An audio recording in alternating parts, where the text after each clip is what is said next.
CAG की ताजा report रोंगटे खड़े कर देने वाली है। एक तरफ ड्रैगन आंखें दिखा रहा है, सरकार कह रही है कि सेना पूरी तरह से तैयार है, लेकिन सीएजी की रिपोर्ट ने जो असलियत का आईना हमारे सामने रखा है वो चौंकाने वाला है।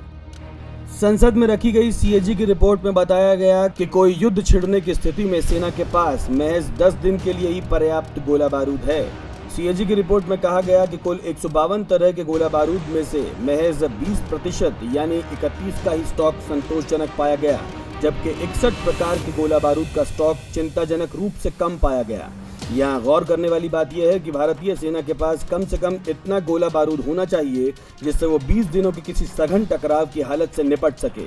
हालांकि इससे पहले सेना को 40 दिनों का सघन युद्ध लड़ने लायक गोला बारूद अपने वॉर वेस्टेज रिजर्व में रखना होता था, जिसे 1999 में घटाकर 20 दिन कर दिया गया था।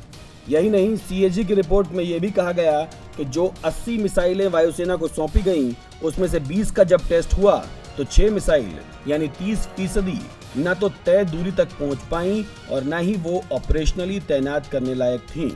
इसके अलावा सीएजी ने अपनी रिपोर्ट में जूनियर कमीशन की रैंकों में 52,000 से ज्यादा कार्मिक अधिकारियों, नाविकों और वायु सैनिकों की कमी की तरफ भी इशारा किया है। सबसे ज्यादा सेना में 25,472 जवानों की कमी है। सीएजी की यह रिपोर्ट देश की सुरक्षा को लेकर कई सवाल खड़े करती है।